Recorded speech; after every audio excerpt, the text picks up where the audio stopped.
귀한 주일 찬양 예배 가운데 나오신 여러분을 진심으로 환영하고 축복합니다. 기도함으로 예배 자리 가운데 나아가겠습니다. 하나님, 곡조 있는 기도를 드리는 이 귀한 시간 좌정하여 주옵소서. 우리 입술로 주님을 찬양하오니 이 입술의 고백이 하늘에 닿게 하시고, 이 고백으로부터 나오는 그 귀한 은혜가, 하나님으로부터 나오는 그 값없이 주신 그 풍성하신 은혜가 우리를 감쌀 수 있게 인도하여 주옵소서. 감사드리옵고 그리스도 대신 예수님의 이름으로 기도드립니다. 아멘.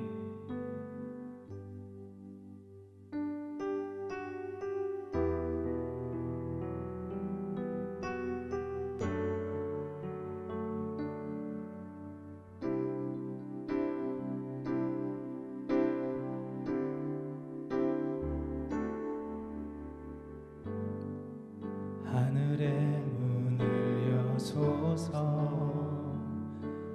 이곳을 주목하소서. 주를 향한 노래가 꺼지지 않으니, 하늘을 열고 부소서.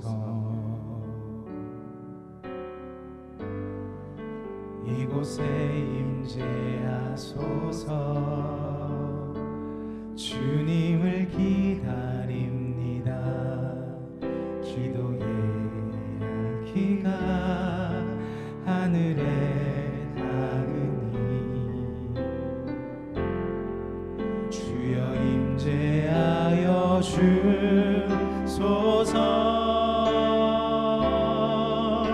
이곳에 오셔서 이곳에 앉으소서. 이곳에서 드리는 예배를 받으소서. 주님의 이름만이, 오직 주의 이름만 이곳에 있습니다. 하늘의 문을 여소서. 하늘의 문을 여소서. 이곳을 주목하소서. 주를 향한 노래가 꺼지지 않으니, 하늘을 열고 보소서. 이곳에 임재하소서. 주님을 기다립니다. 기도의 향기가 하늘에 닿으니, 주여 임재하여 주소서. 이곳에 오셔서 이곳에 앉으소서. 이곳에서 드리는 예배를 받으소서. 주님의 이름만이, 오직 주의 이름만 이곳에 있으니, 이곳에 오셔서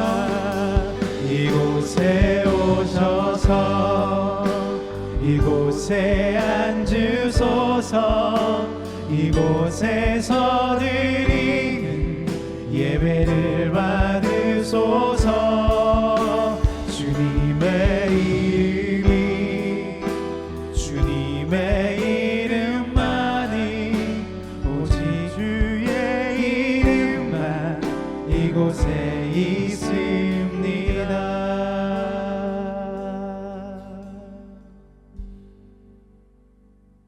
이전에 박수 치시면서 주님 찬양하겠습니다.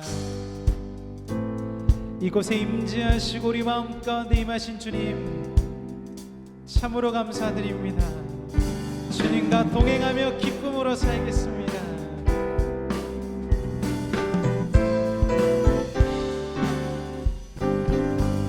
주 예수 내 맘에 들어와 계시 새 사람 되고 내가 늘 바라던 참빛을 찾음도 주 예수 내 맘에 오심 주 예수 내 맘에 오심 주 예수 내 맘에 오심 물밀듯 내 맘에 기쁨이 넘치는 주 예수 내 맘에 오심 주 예수 내 맘에 들어와 계시는 망령된 행실을 끊고 머리털보다 더 많던 내 죄가 눈보다 이어졌네 더 이어졌네 주 예수 내 맘에 오신 주 예수 내 맘에 오신 물밀듯 내 맘에 기쁨이 넘치는 주 예수 내 맘에 오신 내 맘에 소망을 든든히 가지는 주 예수 내 맘에 오신 의심의 구름이 사라져버림도 주 예수 내 맘에 오신 주 예수 내 맘에 오신 주 예수 내 맘에 오신 믿듯 내 맘에 기쁨이 넘치는 주 예수 내 맘에 주 예수 내 맘에 오신 주 예수 내 맘에 오신 아멘 주 예수 내 맘에 오신 물밀듯 내 맘에 기쁨이 넘치는 주 예수 내 맘에 오신 사망의 음침한 골짜기 가다가 밝은 빛 호련히 비쳐 저 멀리 하늘 문 환하게 보임도 주 예수 내 맘에 오신 주 예수 내 맘에 오신 주 예수 내 맘에 오신 물밀듯 내 맘에 기쁨이 넘치는 주 예수 내 맘에 오신 내가 저 천성에 올라가 살기를 주 예수 내 맘에 오신 올라가 주님을 뵈리니 그 기쁨 비길 데 없네 주 예수 내 맘에 오신 주 예수 내 맘에 오신 물밀듯 내 맘에 기쁨이 넘치는 주 예수 내 맘에 오신 주의 친절한 팔에 안기세 우리 맘이 평안하리니 항상 기쁘고 복이 되겠네 영원 다시 한번 고백합니다 주의 친절한 주의 친절한 팔에 안기세 우리 맘이 평안하리니 항상 기쁘고 복이 되겠네 영원하신 팔에 안기세 주의 팔에 그으신 팔에 안기세 주의 팔에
없어지리 영원하신 주님의 팔에 안깁니다. 팔에 안기세 주의 팔에 그 크신 팔에 안기세 주의 팔에 영원하신 팔에 안기 주의 팔에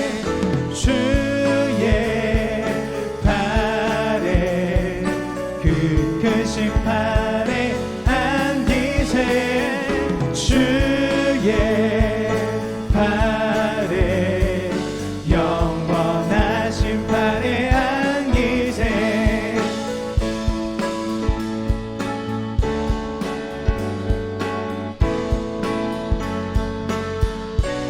우리를 그 영원한 파신 발에 안겨주신 그 사랑의 예수님께 박수 영광 올려드리시겠습니다. 아멘. 주님 감사합니다.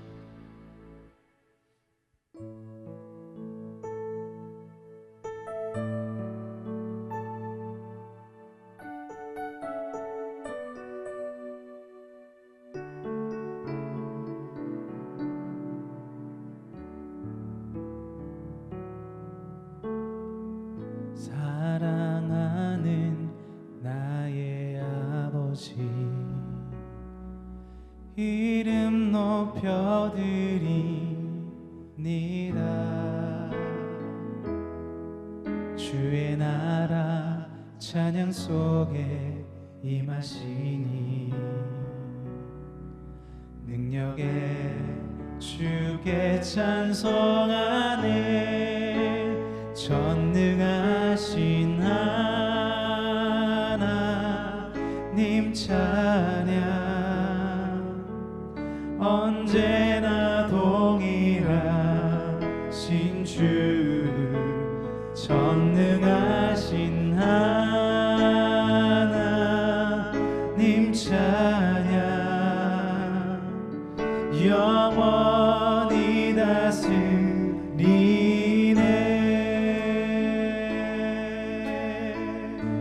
사랑하는 나의 아버지 사랑하는 나의 아버지 이름 높여드리니라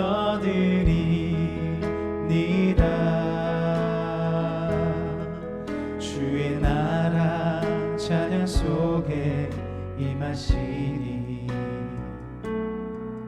능력에 주께 찬송하네 전능하신 하나님 찬양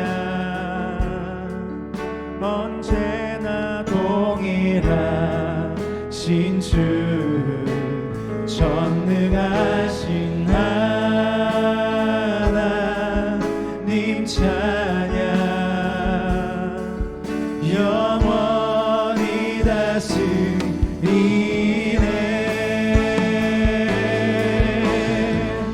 나 주의 이름 높이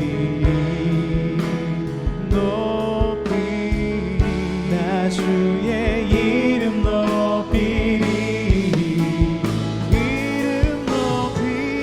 하늘 높이 올린 깃발처럼 주의 이름 높이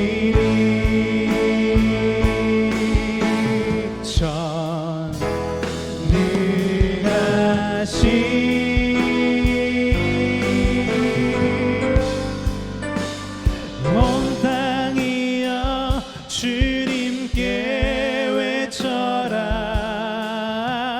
능력과 위엄의 왕 되신 주 산과 바다 소리쳐 주의 이름을 높이리 주행하는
감사해요. 깨닫지 못했었는데 내가 얼마나 소중한 존재라는 것 태초부터 지금까지 하나님의 사랑은 항상 날 향하고 있었다는 걸 고마워요. 그 사랑을 가르쳐준 당신께 주께서 허락하신 당신께 그리스도의 사랑으로 더욱 섬기며 이제 나도 세상에 전하리라. 당신은 사랑받기 위해 그리고 그 사랑 전하기 위해 주께서 택하시고 이 땅에 심으셨네. 또 하나의 열매를 바라시며 감사해요. 깨닫지 못했었는데 내가 얼마나 소중한 존재라는 것 태초부터 지금까지 하나님의 사랑은 항상 날 향하고 있었다는 것 고마워요. 그 사랑을 가르쳐 주신 우리 주님 감사합니다. 주께서 허락하신 당신께 그리스도의 사랑으로 더욱 섬기며 이제 나도 세상에 전하. 여러분을 축복합니다. 당신은 사랑받기 위해 아멘. 그리고 그 사랑 전하기 위해 아멘. 주님께서 여러분을 택하셨습니다. 하시고 이 땅에 심으셨네.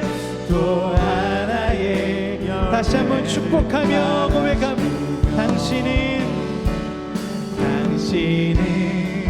사랑받기 위해 그리고 그 사랑 전하기 위해 주께서 택하시고 이 땅에 심으셨네.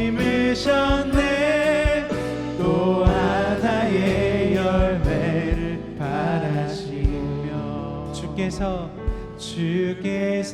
택하시고 이 땅에 심으셨네. 또 하나의 열매를 바라시며 우리 시간 두 가지 기도 제목 가지고 기도하기를 원하는데요. 첫 번째 기도할 것은 하나님께서 우리를 택하시고 이 땅에 심으셨습니다. 그 이유는 또 하나의 열매를 바라시고 첫 번째 기도하실 것 하나님 저를 부르시고 이 땅에 심으셨는데 우리를 통하여 하나님의 나라의 열매가 일어날 수 있도록 인도하여 주옵소서. 그 또 하나의 열매를 바라오니 주님의 능력으로 일어나게 하옵소서라고 기도하시고 두 번째 기도할 것은 우리 이경희 목사님께서 단위에서 하나님 말씀을 선포하실 때 그 말씀 우리 가운데 새겨지고 우리 그 말씀대로 살아갈 수 있는 말씀의 사람 되게 달라고 두 가지 기도 제목까지 기도하며 나가도록 하겠습니다. 기도하시겠습니다. 사랑의 하나님께서 우리를 택하셨습니다. 사랑의 하나님께서 우리를 택하셨습니다. 그리고 우리를 통하여 또 다른 열매를 맺기를 원하십니다. 하나님 우리 이 땅에 택하신 주님의 은혜를 발견하게 하시고 사랑과 안신으로 말미암아 주님의 열매를 맺는 우리 될 수 있도록 인도하여 주시옵소서. 하나님 이제 주님께서 택하신 이경희 목사님의 말씀을 듣습니다. 그 말씀에 우리 심령 가운데 새겨지게 하여 주시고 말씀의 사람으로 이 땅을 살아내는 하나님의 사람들 다 될 수 있도록 인도하시고 축복하여 주시옵소서.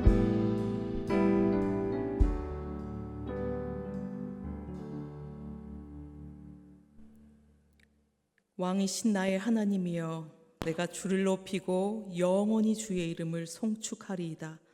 내가 날마다 주를 송축하며 영원히 주의 이름을 송축하리이다. 사랑과 은혜가 많으신 하나님 아버지, 오늘도 지금도 우리를 지극히 사랑하시사 이 은혜의 자리에 불러 모아주심에 감사드립니다. 주님으로 가득 찬 이 시간 될 수 있도록 주님 역사하여 주시옵소서. 예수님 이름으로 기도드립니다. 아멘.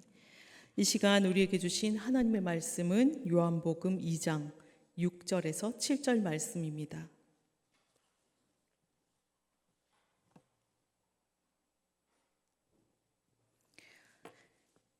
요한복음 2장 6절에서 7절 말씀을 함께 봉독하시겠습니다.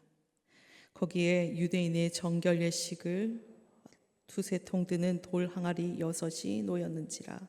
예수께서 그들에게 이르시되 항아리에 물을 채우라 하신즉 아기까지 채우니. 아멘. 네, 우리들에게 있어서 이 처음이 주는 신선한 기억은 평생 가는 것 같습니다. 제가 자녀가 없는지라, 오늘 카네이션 달고 계신 분들이 또 여러분 계시는데 자녀가 없는지라 조카들을 통해서 그 육아의 신선함을 맛봤거든요. 제일 처음에 경험했던 눈맞춤, 옹알이, 걸음마, 그 처음 그 의미가 담긴 그 말을 했을 때 그 기억은 제 막내 조카, 제가 좀 사랑하는 그 조카의 15년 전 기억이 그냥 지금도 눈에 선합니다. 근데 태어나는 순간부터 뭔가 특이한 꼬마였는데 그 아이가 아니나 다를까 다른 아이들은 거의 대부분 엄마가 처음 내뱉는 말이죠. 그 아이는 엄마가 아니고 무엇이었을까요? 에? 무엇이었을까요? 아빠? 맘마부터 먼저 했습니다. 그래서 지금은 중학교 이제 3학년이 된 꼬맹이가 키가 185에 몸무게가 107.7이었다가 2kg 빠졌답니다. 덩치가 아주 큽니다. 네, 그런 기억이 나는데요. 여러분들 웃으시라고. 근데 제가 희성교회에 대한, 여기 교회 왔을 때 첫 기억, 이 대한 첫 번째 강렬한 기억이 있습니다. 제가 그날 주일 아침 일찍 교회를 향해서 뚜벅뚜벅 걸어오는데 저 문에서 갑자기 와 하면서 무슨 소리가 들렸습니다. 찬양대의 연습 소리였어요. 찬양 연습하는 소리가 그것이었는데 힘차고 확신에 찬 그 찬양 소리가 들려오는데 와, 여기 천국에서 들려오는 소리인가 하는 그 생각을 했습니다. 그때부터 저는 주일 아침에 제일 처음에 들어서는 교회 첫 발을 딱 내디딜 때 들리는 찬양대 그 소리가 지금도 참 좋습니다. 오늘 우리들이 함께 읽은 말씀의 사건도 바로 이 처음이라는 낱말과 연관이 있는 사건입니다. 예수님께서 공생애를 시작하시면서 처음으로 행하셨던 이적, 기적의 사건이 오늘 등장합니다. 바로 가나라는 곳에서 열린 혼인잔치, 그것도 피로연에서 부족한 포도주를 만드셨던 사건이 바로 그것입니다. 그것도 물을 그저 항아리에 담고 그것을 컵에 담아 대접했을 뿐인데 그것이 최상품의 포도주로 변했다라는 이야기가 성경에 적혀 있습니다. 그런데 우리들이 눈여겨보아야 할 부분, 눈여겨보고 싶은 부분이 있습니다. 예수님께서 이 기적의 사건에 사용하신 것은 무엇인가? 먼저는 무엇이었습니까? 물이었죠. 그리고 그때 같이 수고를 함께 했던 사람이 있습니다. 바로 하인들이었습니다. 제가 오늘 제목에 하인들은 알더라 라는 제목을 그래서 붙였습니다.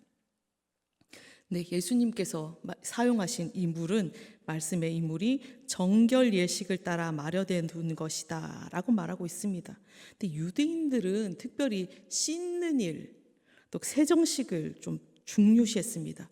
그래서 외출해서 돌아오거나 밥을 먹기 전에 꼭 손발을 씻었다고 합니다. 부지런히도 씻었습니다. 그런데 이것은 단순히 위생적인 차원을 조금 넘어서서 그 씻어낸다는 의미보다 의식적으로 바깥에 불결했던 것을 다 털어버린다, 벗어나서 깨끗하게 된다는 제의적인 의미가 강했습니다. 그래서 집집마다 하나에 2~3통씩 들어가는 그 물을 담아두는 큰 돌 항아리들이 여러 개 있었다고 합니다. 제가 여러분들의 이해를 돕기 위해서 PPT 사진을 하나 준비를 했는데요. 좀 약간 지금 보호가 되고 있죠. 저렇게 된 돌 항아리가 주로 쓰였다고 합니다. 돌을, 원통이죠. 큰 돌을 파서 거기다가 물을 집어넣었는데, 이 통이라고 적혀 있는 것은 2~3통에서 통, 이 한 통은 거의 40리터에 달하는 그런 물이었다고 하더라고요. 그러니까 저 항아리는 2~3통, 4 곱하기 2, 4 곱하기 3, 그 정도의 용량이 들어가는 그런 물 항아리라고, 돌 항아리라고 생각하시면 될 것입니다. 근데 대부분의 경우 이 항아리는 집에 실내로 들어오기 전에 그래 집 현관문 기퉁에 놓여 있었고, 집을 출입하는 사람들이 자유롭게 손과 발에 묻은 흙, 그리고 밥 먹기 전에 물을 그냥, 또 집안에 있었던 그 물 항아리는 밥 먹기 전에 손을 씻었던 그런 용도로 쓰여졌습니다. 그런데 여러분, 오늘 본문을 그림을 한번 그려 보십시오. 한번 상상해 보십시오. 지금 이 물이, 이 혼인잔치집의 돌 항아리의 물이 깨끗한 상태를 유지하고 있었겠습니까? 먼지 폴폴 나는 건조한 팔레스타인 지방인데다가 이제 더러운 손으로 물을 떠서는 손 씻고 발 씻고 그 얼룩덜룩한 손으로 또 물을 떠서는 헹궈내기를 아마 사람들이 여러 번 반복했을 것입니다. 더군다나 지금은 혼례식이 있고 피로연을 여러 날 하고 난 시간이었습니다. 결혼식이 있기 때문에 평상시보다 훨씬 더 많은 사람들이 이 집을 드나들었을 겁니다.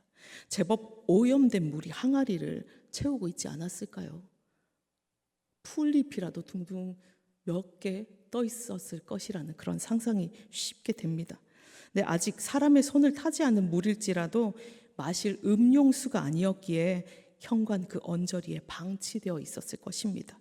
한마디로 그냥 냄새는 안 나지만, 냄새는 나지 않더라도 드셔도 됩니다, 안전합니다, 맛이 좋습니다 하고 권해드릴 만한 그런 물은 아니었을 겁니다. 그런데 예수님께서는 바로 이 물을 사용하셔서 극상품 포도주로 변화시키신 겁니다.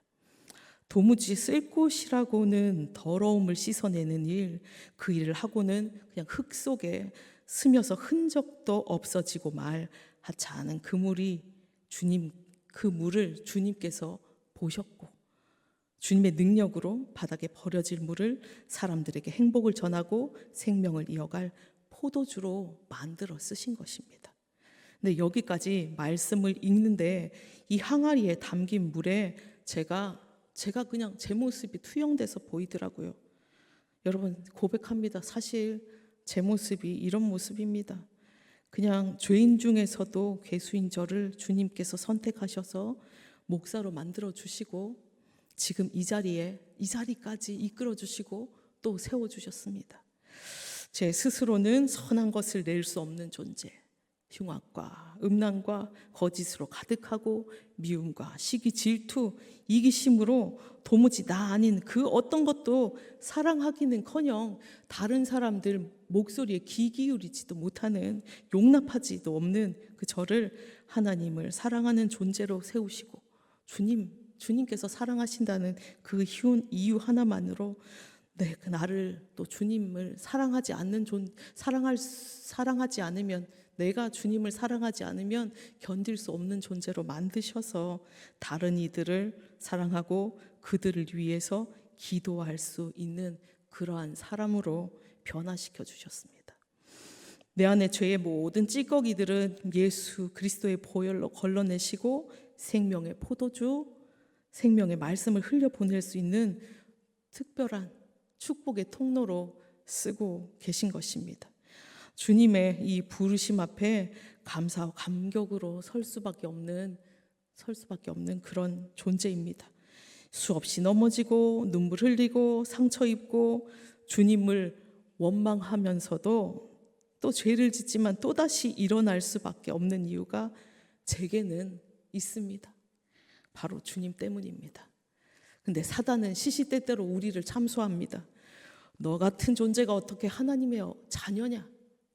세상 사람들보다 너가 뭐 더 나은 것이 도대체 어디 있느냐? 내가 교회에 어떤 도움이 되냐?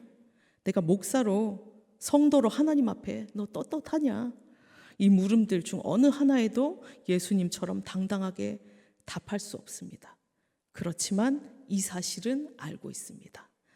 나는 실패했지만 주님의 능력으로 일으켜 세우실 것이라는 그 사실을, 지금 내 모습은 이렇게 초라하지만 주님께서 어여삐 보신다는 그 사실을, 나는 죄인이지만 주님의 믿음의 사람으로, 주님의 믿음으로, 은혜로, 진리로 가득 채워주실 것이라는 사실을, 나는 연약하지만 주님께서 친히 나의 강한 능력이 되어주실 그 사실을 저는 믿습니다.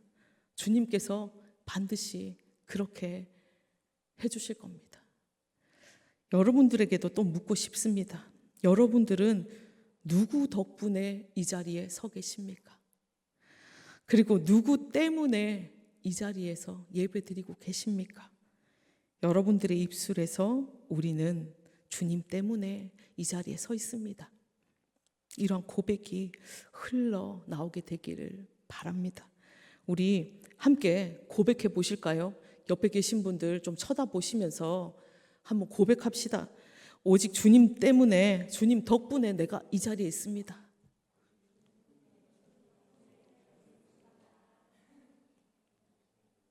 그렇죠? 하나님께서는 이런 고백을 드리는 그런 자들을 긍휼의 눈으로 쳐다보시고 겸손의 옷을 입히셔서 주님의 영광을 드러내는 통로로 쓰셨고 지금도 쓰십니다. 여러분들이 그런 귀한 그런 자들로 다 쓰임 받을 수 있기를 바랍니다. 고린도전서 1장 27절에서 29절 말씀 제가 읽어드리겠습니다. 그러나 하나님께서 세상의 미련한 것들을 택하사 지혜 있는 자들을 부끄럽게 하려 하시고 세상의 약한 것들을 택하사 강한 것들을 부끄럽게 하려 하시며 하나님께서 세상의 천한 것들과 멸시받는 것들과 없는 것들을 택하사 있는 것들을 폐하려 하시나니 이는 아무 육체도 하나님 앞에서 자랑하지 못하게 하려 하심이라. 여러분, 하나님께서 여러분들을 택하셔서 부르셨다고 믿으십니까? 하나님께서 우리를 부르신 이유가 무엇이라고 적혀 있습니까? 그것은 우리가 미련하고 약하고 천하고 가난하기 때문입니다. 실상이 이러한데도 우리가 누가 남을 비웃고 판단하고 지적할 수 있겠습니까? 우리들이 할 수 있는 일은 곁에 있는 사람을 긍휼히 여기고 주님을 바라보고 주님으로 채워지기를 기다리고 그저 감사하는 일, 묵묵히 우리의 자리를 지켜내는 일, 그 일뿐일 것입니다. 다시 말씀으로 돌아가 보겠습니다.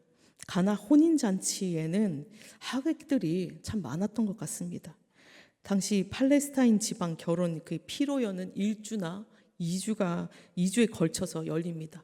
지금도 사실 그렇고요. 부자 동네에서는 그것보다 더 많이 한 달 넘게도 한다는 이야기를 들었습니다. 근데 간혹 음식이나 포도주가 떨어지는 일이 있었기 때문에 혼주들은 이것을 관장하는 연회장을 세워서 결혼 피로연의 음식 때문에 흥이 깨어지는 일을 막고자 했습니다. 그런데 오늘 말씀을 보면 연회장이 세워져 있음에도 불구하고 포도주가 떨어졌다는 것을 알 수 있습니다. 잔치의 규모가 연회장 한 사람 세우는 것 그것만으로는 감당하기 힘들었을 만큼 컸거나 아니면 갑자기 사람들이 몰려들었거나 가난해서 비싼 포도주를 많이 준비하지 못했을 수도 있습니다. 여하튼 포도주가 떨어졌고 포도주를 열심히 나르던 하인들이 이 사실을 웬일인지 마리아에게 먼저 알립니다. 다급한 상황을 알게 된 마리아는 또 웬일인지 이 일을 연회장이 아니라 예수님께 고합니다. 말씀을 살펴보면 마리아는 문제를 가감하지 않고 예수님께 고했습니다. 자신의 개인적인 감정을 개입시키지 않았습니다. 그리고 어떻게 해달라? 주님께 기적의 결과를 요구하지 않고 그저 모든 것을 예수님께 맡겨드렸습니다. 근데 우리는 문제 만날 때 어떻게 합니까? 주님, 이것이 안 되면, 주님께서 이렇게 안 해주시면, 아니면 일이 이렇게 처리 안 되면 차선으로는 이 방법을 써야지 생각하지 않으십니까? 이것을 지혜롭다 여깁니다. 주님께 기도도 하지만 이 방법도 준비해야지 하는 철저한 준비 정신을 여지없이 발휘합니다. 좋게 말해서 대비이지 이것은 주님 편에서 보면 불신앙입니다. 마치 한쪽 다리는 땅에, 한쪽 다리는 배에 올려놓은 사람처럼 여차하면 땅으로 옮겨야지, 여차하면 배에 올라타야지 하는 여지의 불신앙이고 이익만 추구하는 불신앙의 모습입니다. 우리는 모든 문제를 가장 먼저 주님 앞에 온전히 가져가야 합니다. 염려조차 하기 전에 어쩌지 하는 찰나의 생각보다 앞서서 주님 앞에 그 문제를 가져가는 우리들 되어야 하겠습니다. 내가 제시하는 여러 가지, 내가 궁리할 수 있는 여러 가지 답안지를 다 버리고 깨끗한 백지의 답안지를 주님께 드리는 그러한 자들 되어야 하겠습니다. 그때 주님께서는 성경 말씀으로, 삶의 정황으로, 믿음의 사람들의 경건한 충고로 우리에게 그 해답을 말씀해 주십니다. 우리는 주님께서 결제 주실 때, 결제 도장 꽝꽝 찍어 주실 때 그때 움직여야 하겠습니다. 자, 이뿐 아닙니다. 우리는 흔히 강구의 답이 내가 생각하는 사고의 틀 안에서만 얻어지기를 기대합니다. 주님, 제 사정 다 아시죠? 눈물 콧물 다 흘리면서 내 시나리오대로 해달라고 때를 씁니다. 내가 원하는 방식대로 기적이 이루어져야지만 하나님께서 응답해 주시는 것이라는 편협하고 잘못된 신앙을 우리는 끝끝내 고수합니다. 그런데 그것을 버려야 합니다. 다니엘의 세 친구들처럼 그리 아니하실지라도 하면서 주님의 뜻을 끝까지 신뢰하고 주님의 답이 가장 선하고 완전하다는 것을 믿고 순종할 줄 알아야 합니다. 마리아는 자신에게 포도주가 떨어진 것을 알려주었던 하인들에게 예수님께서 말씀하시는 그대로 하라고 단단히 이릅니다.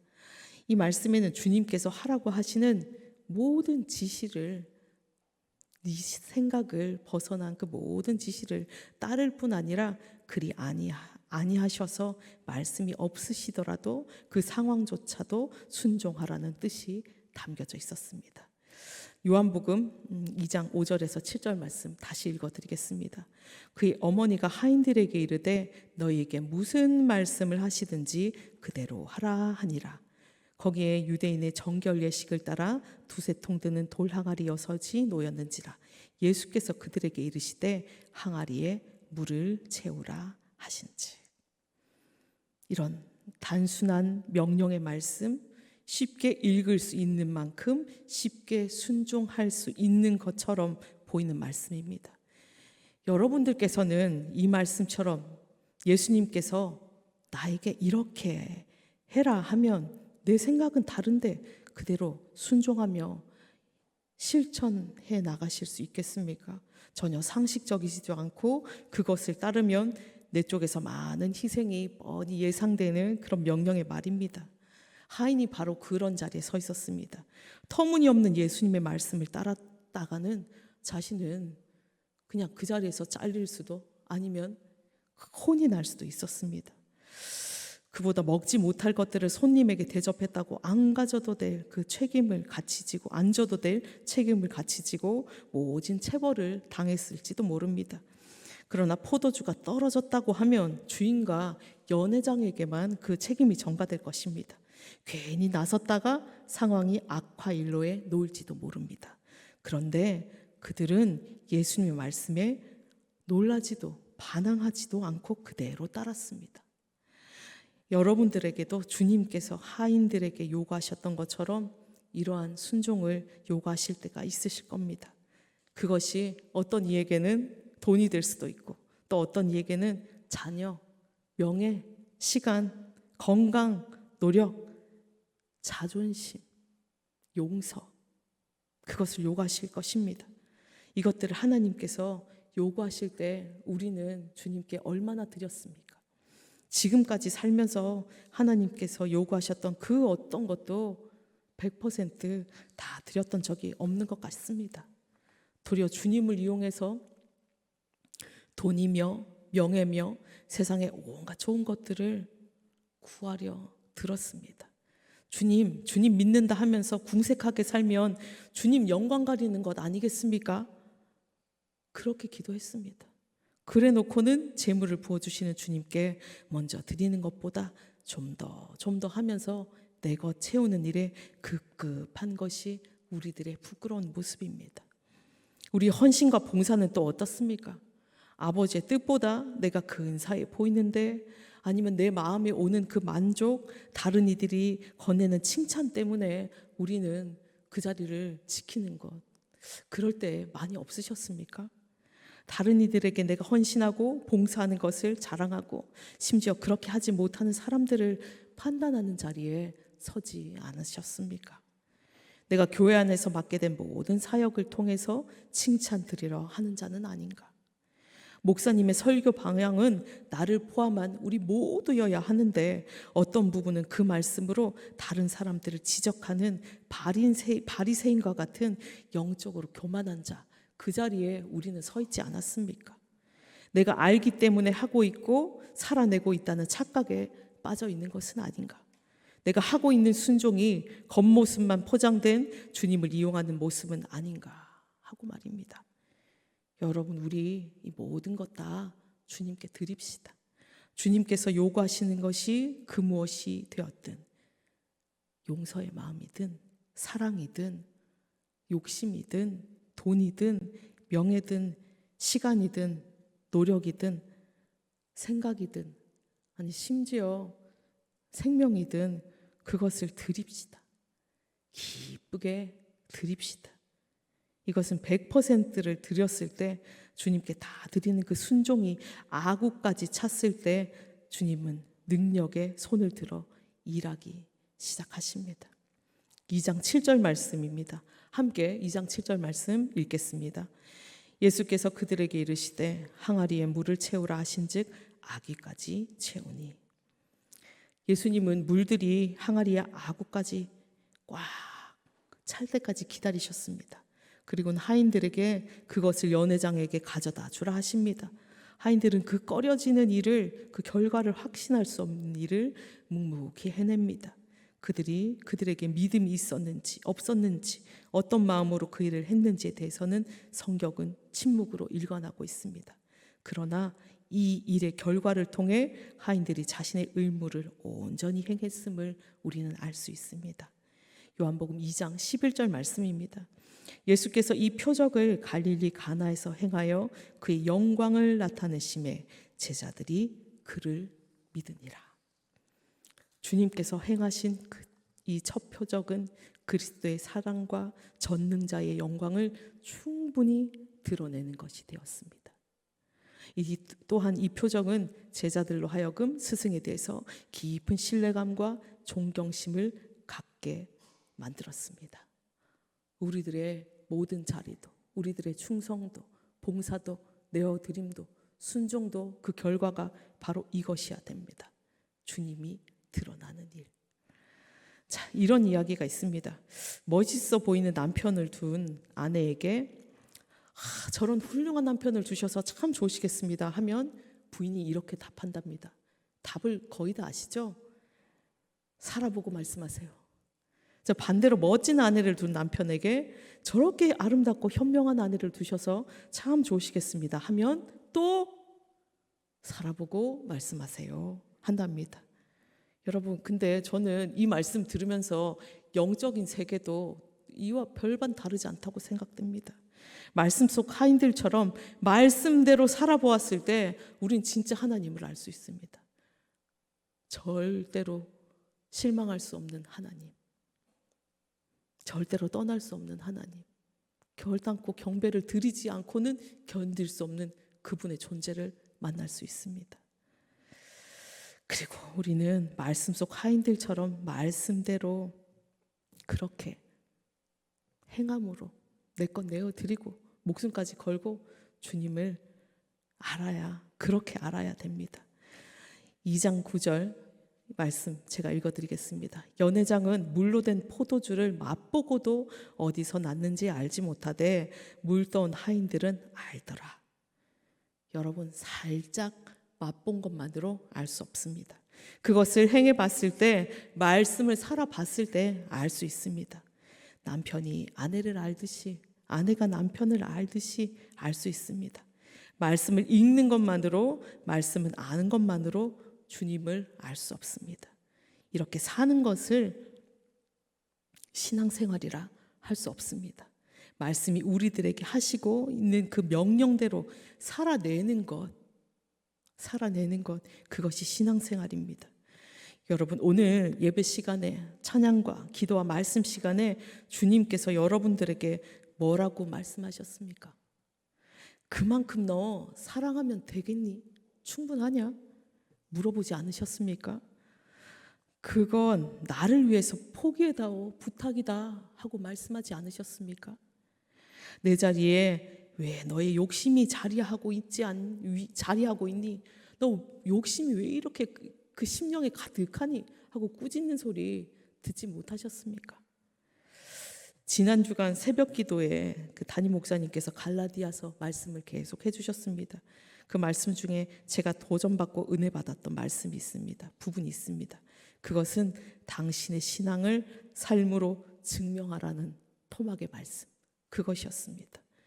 아버지의 물음에, 부탁에, 호통에 입으로만 아니라 여러분, 우리 삶으로 답하는 사람들 다 됩시다. 그때 우리는 아버지의 의도를 알 수 있을 것입니다. 우리들의 인생 깊숙한 곳까지 아시고 함께 하시는 주님을 성경 속 활자 안에서만이 아니라 삶 속에서 만날 수 있습니다. 이 자리에 저를 포함한 모든 분들이 맛보는 자에서 주님을 아는 자, 그저 지식으로만 아는 자가 아니라 살아보았기에, 순종해 보았기에 야다의 깊이로 하나님을 안 하인들처럼 주님의 기적에 동참하는 동력자로, 아는 자들로 다 세워지기를 축원합니다. 함께 기도하시겠습니다. 사랑과 은혜가 많으신 하나님 아버지, 감사합니다. 주님, 오늘도 주님께서 말씀해 주셨습니다. 주님, 우리들 다시금 내 자리를 확인하게 하여 주시옵소서. 내가 주님께서 말씀하셨기에 내가 그저 맛보았기에 안다, 교만하게 말하는 자 아니라 주님의 그 말씀을 주님 끙끙거리며 눈물 흘리고 주님 가슴에 피가 나더라도 살아내서 그렇게 아는 자들, 주님의 마음을 진정 아는 자들, 주님의 뜻을 꿰뚫어 아는 그런 자로, 주님 신앙하는 자로 살아갈 수 있도록 우리 모두를 붙잡아 주시옵소서. 그래서 세상에 어떠한 목소리가 들릴지라도 우리를 읍소하는 모든 목소리를 향해서 주님을 더 증거할 수 있는, 더 큰 목소리로 주님을 찬양할 수 있는 주님의 아들, 딸들로 살아갈 수 있도록 붙잡아 주시길 간구하며 우리를 사랑하는 예수님 이름으로 기도드립니다. 아멘. 네, 찬송가 449장 함께 찬양하시겠습니다.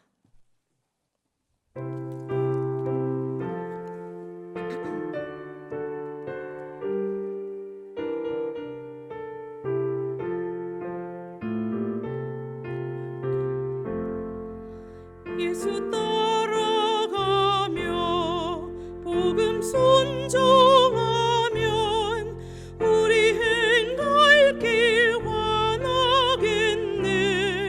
주를 의지하며 순종하는 자를 주가 늘 함께 하시리라. 의지하고 순종하는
교회 소식을 몇 가지 말씀드리겠습니다. 5월 가정의 달 저희가 지내고 있는데요. 가족의 소정을 함께 나누시고 또 어르신들과 함께 부모님과 함께 은혜의 시간들, 소중한 시간들 만들어 가시기 바랍니다. 다음 주일은 교사 주일입니다. 교회 앞에 수고하시는 교사들 기억해 주시고 격려해 주시고 또 관심 갖고 기도해 주시기를 부탁을 드리겠습니다. 교사대학이 5월 20일과 6월 10일에 오전 10시에 고등부실에서 있겠습니다. 교회학교 교사들과 관심 있는 분들의 많은 참여를 부탁을 드리겠습니다. 함께 나오셔서 참여해 주시고 또 기도해 주시기를 바랍니다. 한 주간도 주님의 은혜 가운데 승리하시고 또 건강하시고 복된 한 주간 되시기를 주님의 이름으로 축원합니다. 기도하시겠습니다. 지금은 우리 주 예수 그리스도의 은혜와 아버지 하나님의 크신 사랑하심과 성령님의 교통하시며 인도하신 은혜가 오늘 하인들처럼 그 말씀에 순종하여 신앙의 참맛을 알기로 다짐하며 세상으로 나아가는 우리 모든 교우들과 가정과 일터 위에 사랑하는 우리 교회 위에 나라와 민족 위에 온 열방 위에 이제와 영원토록 함께 하시기를 간절히 축원하옵나이다. 아멘.